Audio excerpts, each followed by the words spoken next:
رسول اللہ صلی اللہ علیہ وسلم جب معراج کے سفر پہ جا رہے تو جبرائیل علیہ السلام سے پوچھا کہ جبرائیل یہاں سے ایک بہت خوبصورت خوشبو آ رہی ہے، تو فرمایا کہ یہ مشاطہ کی قبر سے ہے۔ تو کہا کہ یہ مشاطہ کون ہے؟ تو کہا مشاطہ فرعون، یعنی اس کے جو بیٹی کے بال سنوارا کرتی تھی، تو ایک دن اس کے ہاتھ سے کنگھی گری تو اس نے کہا کہ بسم اللہ، کنگھی اٹھاتے ہوئے جب بسم اللہ پڑھی تو فرعون کی بیٹی نے کہا کہ یہ اللہ کون ہے؟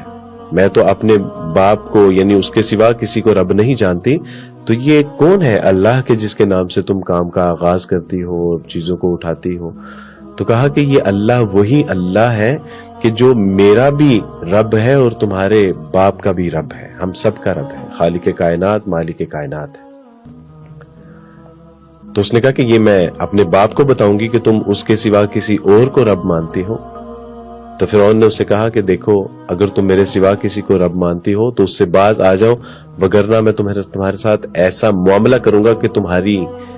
روح تک کانپ جائے گی۔ اس نے کہا کہ میں ہر ظلم آپ کا سہنے کے لیے تیار ہوں، لیکن اپنے اللہ کے ساتھ بغاوت نہیں کر سکتی۔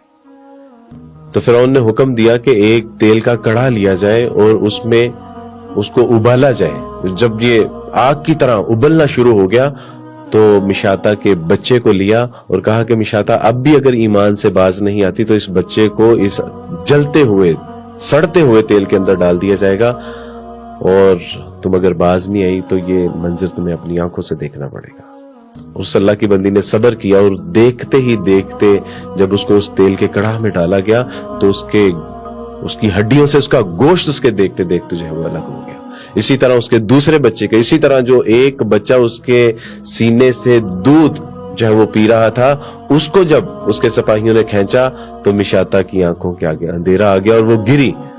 اور اس کے بیٹے کو اللہ سبحانہ وتعالی نے گویائی عطا فرمائی۔ اس نے کہا کہ اماں یہ آگ تو حشر کی آگ سے کہیں زیادہ ٹھنڈی ہے، آپ اللہ کے اوپر کبھی کوئی کمپرومائز نہ کیجئے گا، آپ بلا جھجک اور بے خوف جو ہے وہ آگ میں کود پڑیے، اللہ سبحانہ وتعالی نے چاہا تو حشر والے دن ہم اکٹھے کر دیے جائیں گے۔ تو مشاطہ نے مرنے سے پہلے ایک نصیحت کی تھی، اور وہ نصیحت یہ تھی کہ ہم سب کی ہڈیوں کو جمع کر کے ایک قبر میں دفنایا جائے، اور آج اسی قبر سے رسول اللہ صلی اللہ علیہ وسلم کو خوشبو آ رہی تھی۔